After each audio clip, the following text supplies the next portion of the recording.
There's a moment in every person's life when you hear something that changes you forever.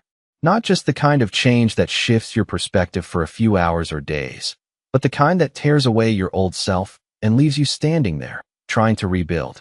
I heard those words one evening, and I wish I hadn't.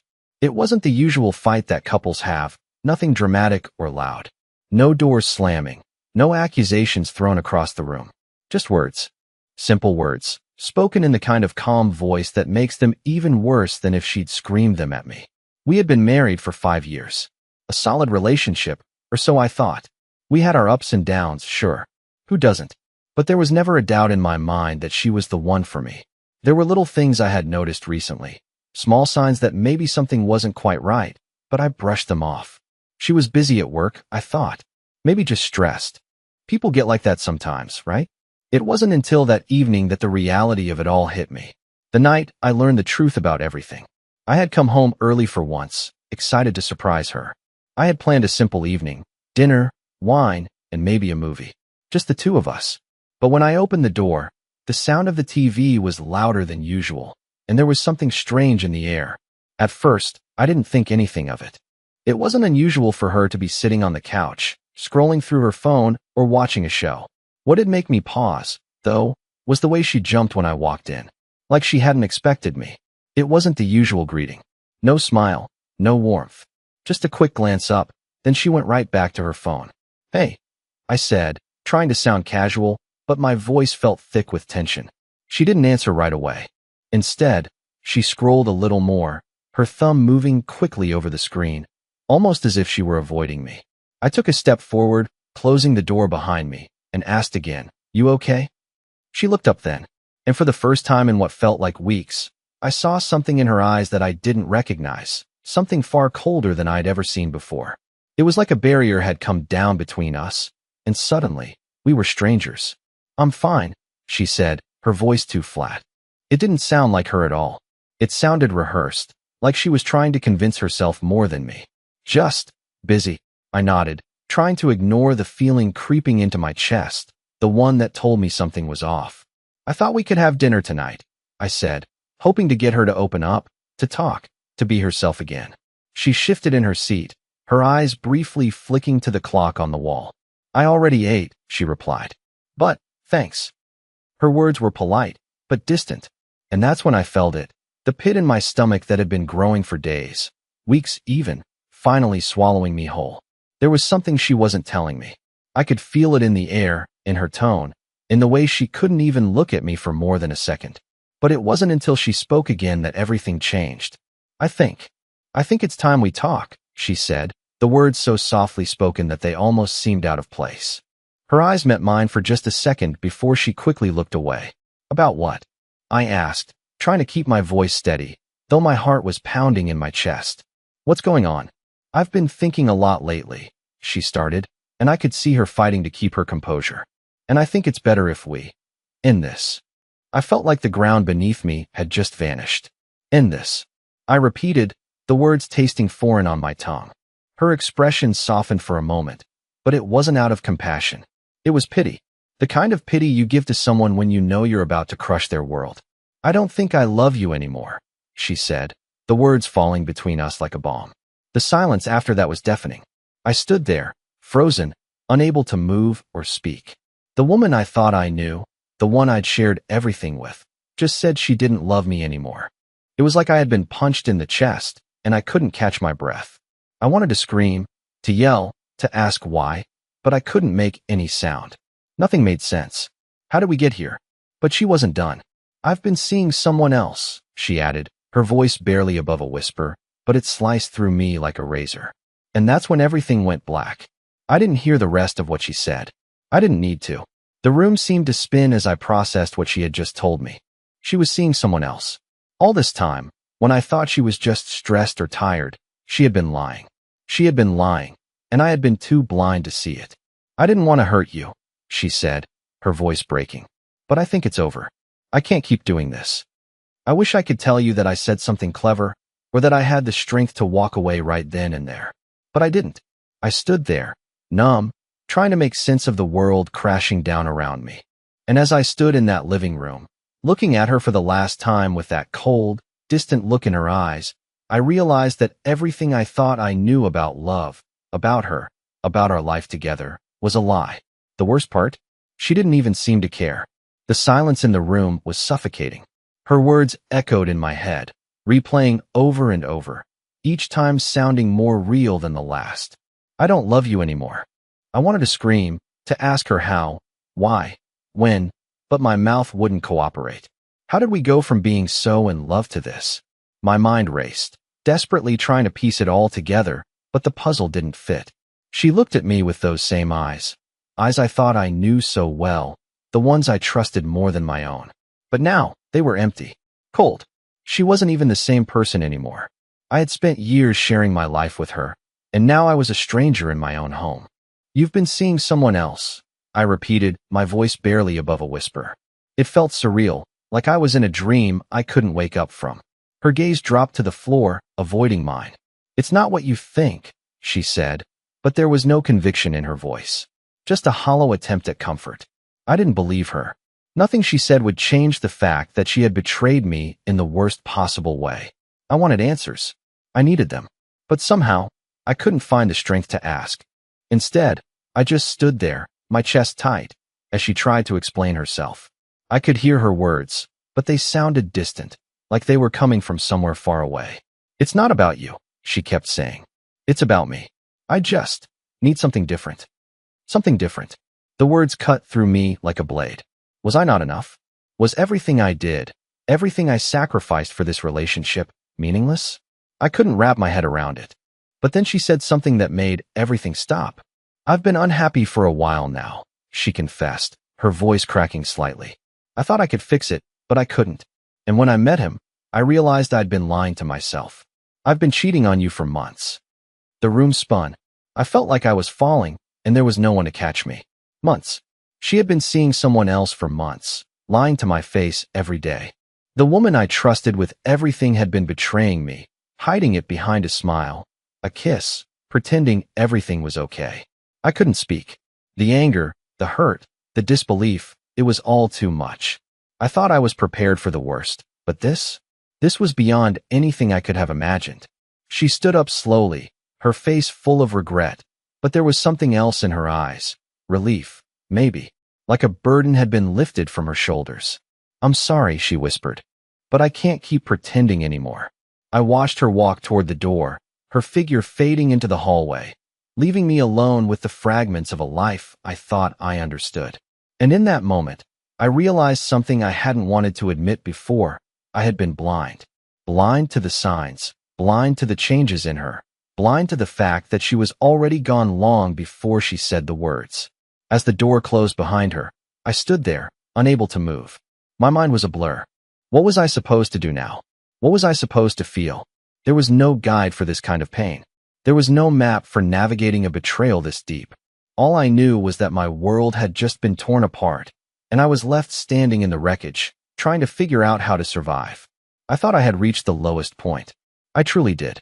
The shock, the disbelief. How could I have been so blind? But life has a way of revealing new depths to pain that you never thought possible.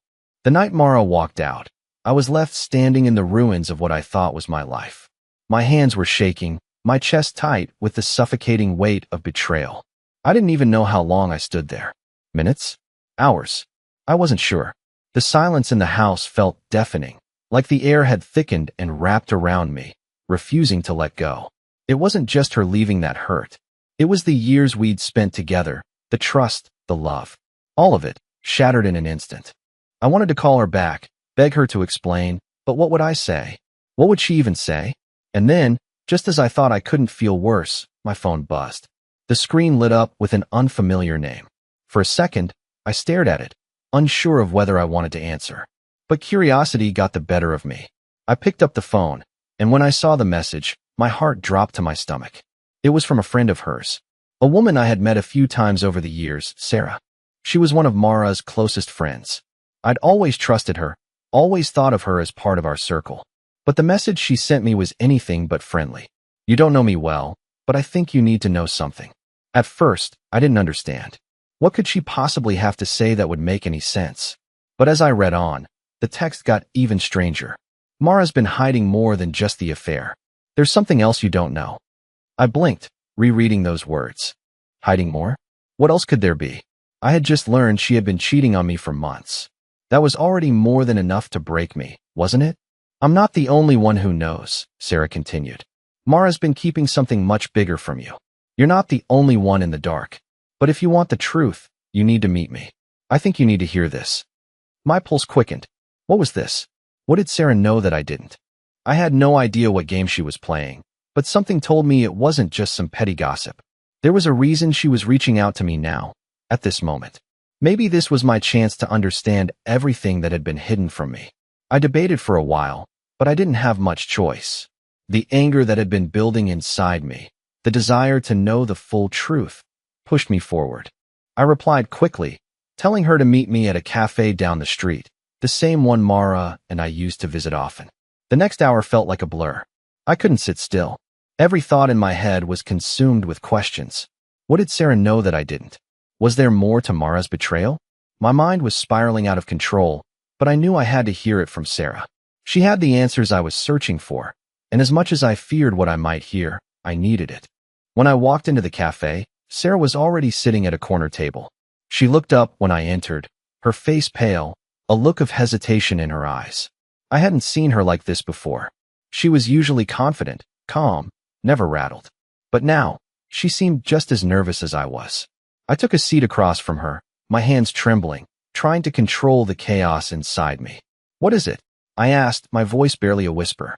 She hesitated, glancing around the room, as if making sure no one was listening. Finally, she spoke, her voice low. Mara's been hiding something from you for a long time, she began. And I think you need to know, because it's going to change everything.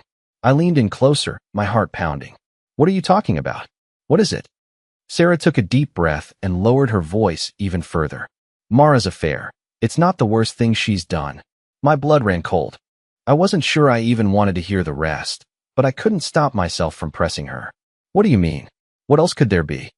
She looked at me with sad eyes, the kind of look that someone gives when they know they're about to destroy you with the truth. Mara's been in debt for months. A lot of debt. And it's not just small stuff. She's been hiding it from you. She's been using you to cover it up. I stared at her, trying to process what she was saying. Debt? Mara? I couldn't believe it. What do you mean using me? I asked, the words feeling foreign as they left my mouth. Sarah sighed and shook her head. I didn't want to get involved, but I can't watch you be the last to know. She's been getting loans, taking money out, gambling it away. And she's been lying to you about it every time you asked. She didn't just betray you with another man. She betrayed you with your own trust, your financial security. I felt like the ground had been ripped out from under me. First, the affair. Now this. How had I been so blind? How had I not seen the signs? Sarah reached across the table, her hand trembling as she put it on mine. I'm sorry to be the one to tell you this, but you need to know the full truth. It's not just the affair that should hurt you. It's everything she's been hiding. I sat back, my mind a whirlwind. How could she do this to me? How could she lie to me, steal from me, betray me in such a devastating way? I felt a rush of anger and pain wash over me, but beneath it was something else, something darker, a deep, searing realization that everything I thought I knew about Mara had been a lie, and I didn't know how to process it. But I had one choice now. I had to face it. I had to confront her, because the truth, as painful as it was the only thing that would set me free. The weight of Sarah's words hung in the air like a suffocating fog. Debt, gambling, lies. I couldn't wrap my head around it. How could Mara, a woman I had trusted with everything, be hiding this from me? It was like she'd built a whole separate life, one I knew nothing about.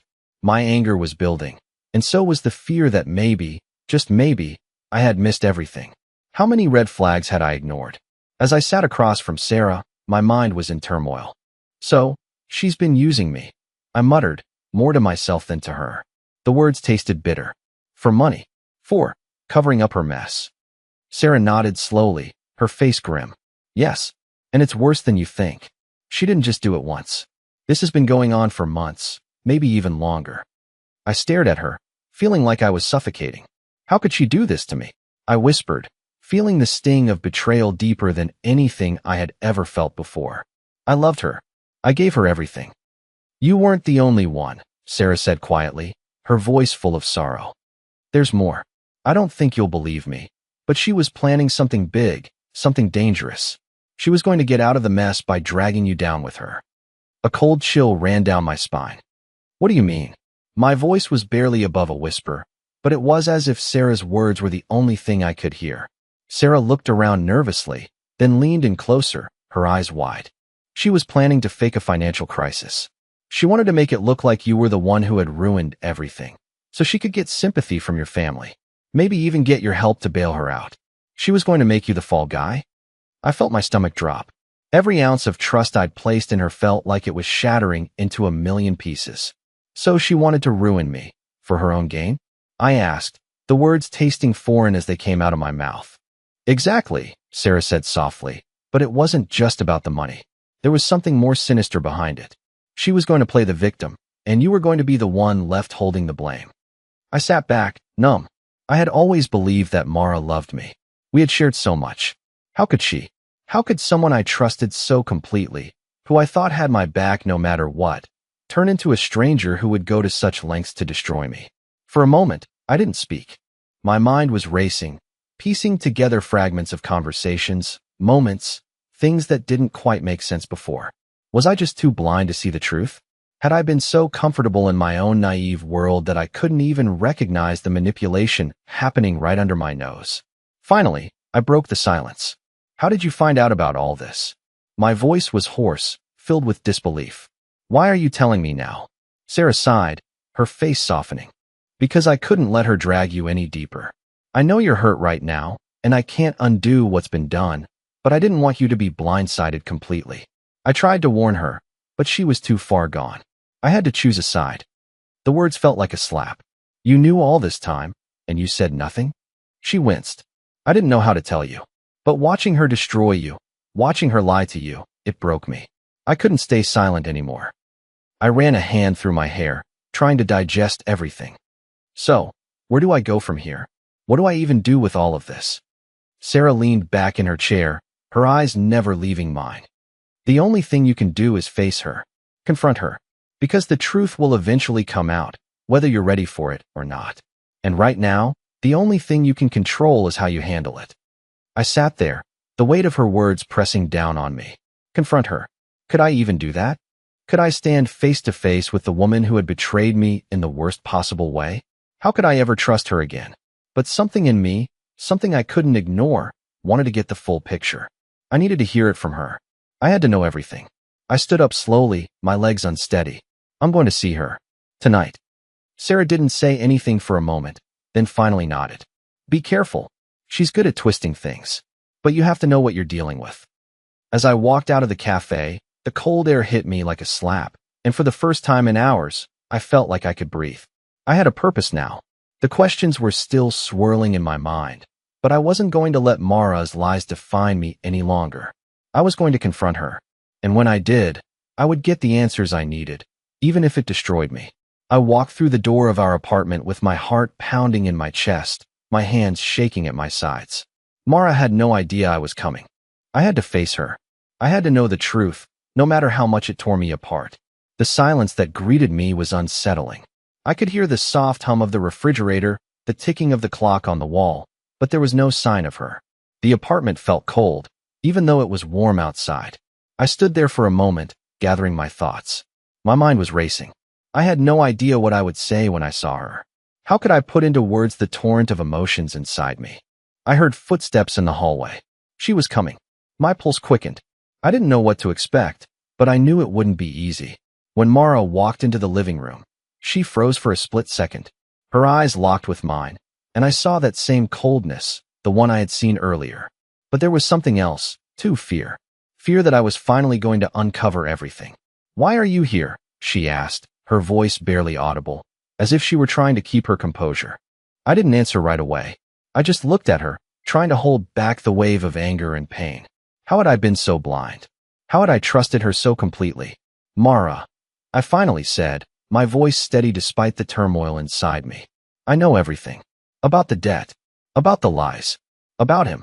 I know what you've been doing. Her face went pale. What? What are you talking about? She stammered, but I could see the panic in her eyes. She was caught off guard, and for the first time, I felt like I was the one in control of the situation.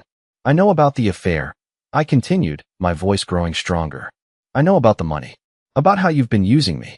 I know you've been hiding things from me for months.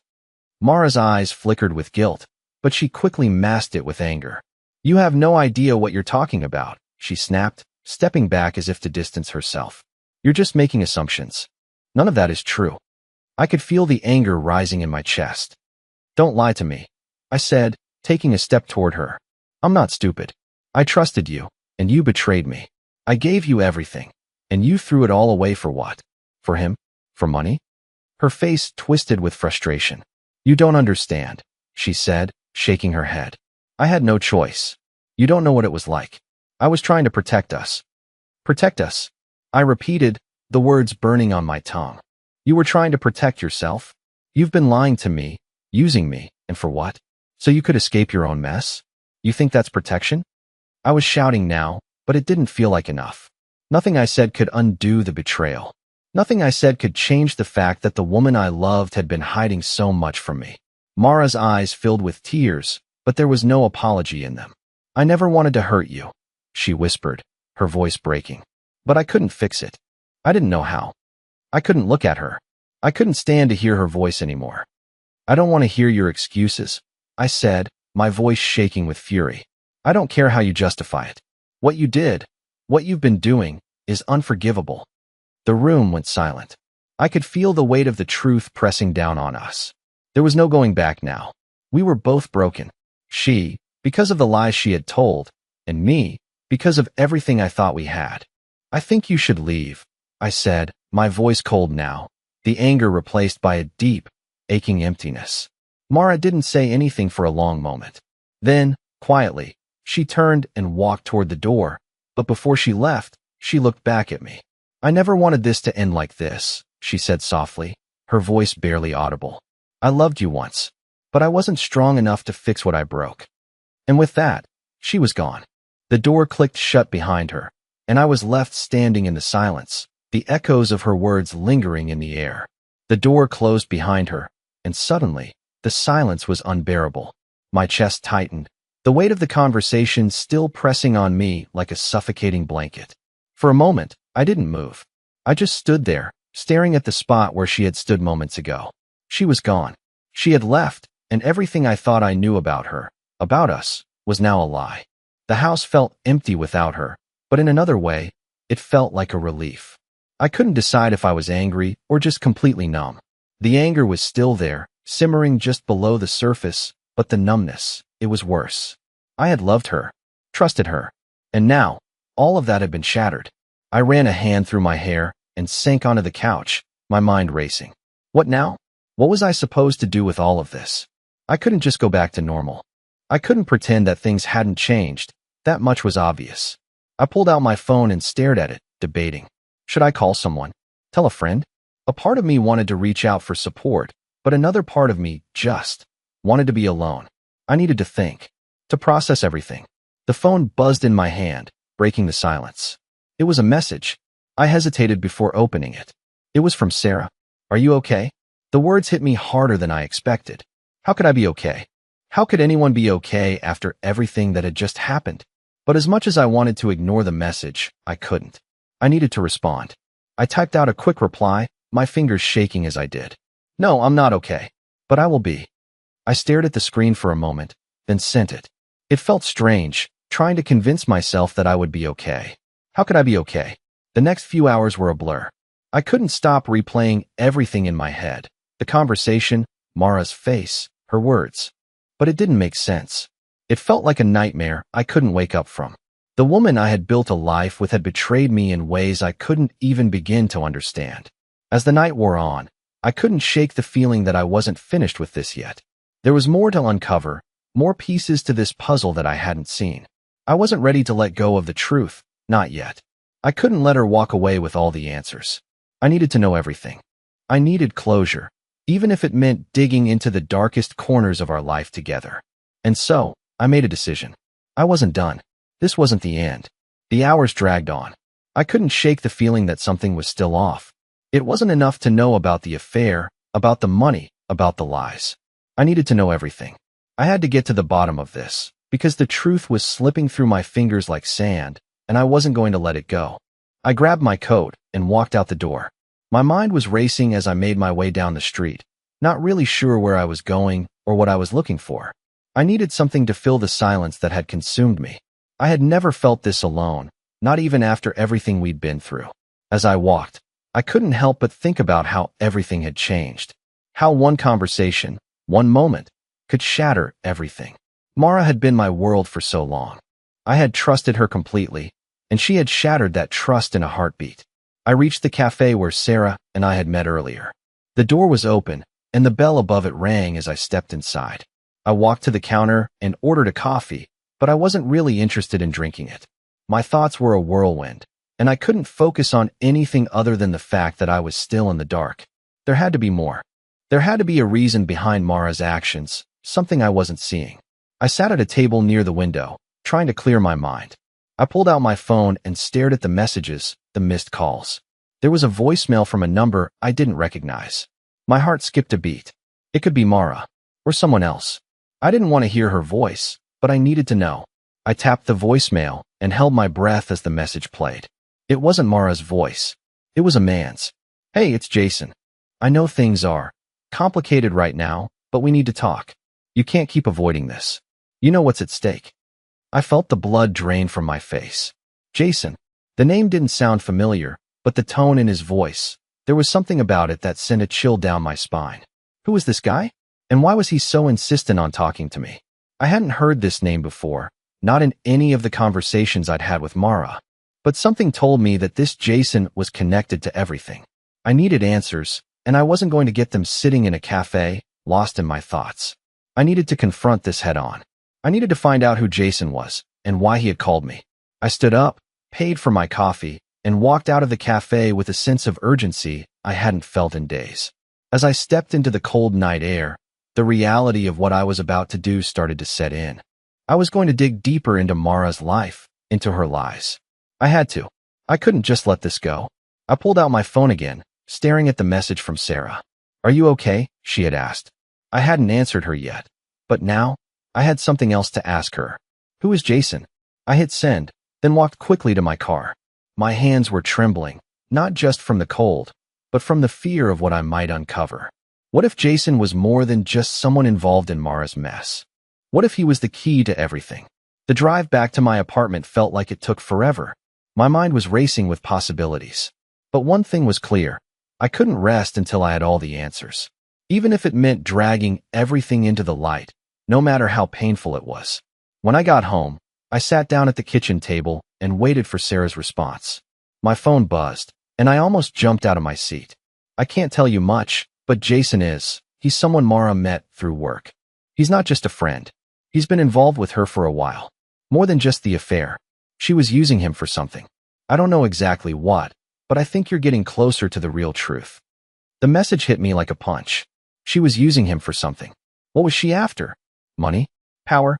My mind reeled as I stared at the screen. But I wasn't going to stop. I was this close. The pieces were finally starting to come together, and I had to see the full picture. Whatever it took. I grabbed my keys, slammed the door behind me, and headed straight for Jason's last known address. I drove through the city in a daze, the weight of everything still bearing down on me. My hands gripped the steering wheel tightly, the tension in my chest almost suffocating. The drive to Jason's address felt longer than it actually was, but I knew this was it, the final step. I had to find out the truth, no matter what it was. When I arrived at the building, I parked across the street. It was a sleek, modern building, one of those places that felt both imposing and sterile. I hesitated for a moment before stepping out of the car. The streets were quieter than usual, the only sound being the hum of the city in the distance. I could feel my heart beating faster now, like I was walking into a storm I wasn't sure I could weather. I approached the entrance, my footsteps echoing in the cold air. I rang the bell, and moments later, the door buzzed open. Jason was waiting for me on the other side. He was taller than I expected, dressed casually, but there was a certain nervousness about him, an edge to his demeanor that made him seem almost out of place. I stood there for a moment, sizing him up. "You must be..." The husband, Jason said, his voice guarded but not unfriendly. He looked at me with a mix of hesitation and something else, regret. Maybe. Where is she? I asked bluntly. The anger I had felt earlier had softened into something else now. Tiredness, maybe even resignation. But it was clear to me now. I wasn't angry with him. I was angry with myself. Angry that I had been so blind for so long. Jason stepped aside, letting me in. I took a deep breath, steeling myself. This was it. I had to face everything. Mara, her secrets, and the reality of the situation. She's not here, Jason said as we walked into the living room. She hasn't been here for a while. She knew you'd eventually come, but she didn't want to drag you into it more than she already had. I couldn't believe what I was hearing. What do you mean? I demanded. You've been part of this whole mess. You're involved with her. And you're telling me she didn't want to drag me in?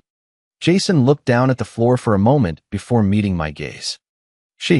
Mara didn't want things to end like this. She never meant for you to get hurt. But she had her reasons that go deeper than you could know. The conversation was starting to make sense, but it still wasn't clear. I couldn't help but ask, why the lies? Why did she hide everything from me? Jason exhaled slowly, like he was trying to find the right words. Mara was in debt, yes, but it wasn't just that. She was scared. Scared of losing control, of losing the life she built. She thought she could fix it all by herself, but it spiraled. She used me, yes, but not the way you think. It wasn't about replacing you. It was about not wanting to lose everything. I stood there, letting the words sink in. This wasn't an excuse for what Mara had done, but it was a piece of the puzzle I hadn't seen before. Her actions, her mistakes, they didn't make her right, but they made her human. Mara's gone now, Jason continued. She left because she realized that she couldn't keep running. She knows she hurt you, and she's trying to fix things in her own way. Something shifted inside me, a flicker of understanding. As much as I was hurt, as much as I felt betrayed, there was still a part of me that loved her. It was that part that made me want to find closure, not revenge. It was that part that told me there was a chance, no matter how small, for healing. I turned and left Jason's apartment, the weight of the conversation settling heavily on my shoulders. But for the first time in weeks, I felt like I could breathe again. I didn't have all the answers yet, and I wasn't sure what the future would hold, but I knew that I was ready to take the next step. I drove back home, my thoughts clearer than they had been in days. The silence that filled the apartment didn't feel as suffocating now. It was an empty space, waiting to be filled again. I wasn't sure if Mara and I would ever be the same, but I wasn't going to live in the past. I wasn't going to let the hurt define me. The phone buzzed in my pocket. It was a message from Sarah. Are you okay? I smiled, knowing the answer wasn't simple, but it was a start. I will be, I typed back. And for the first time in a long while, I believed it.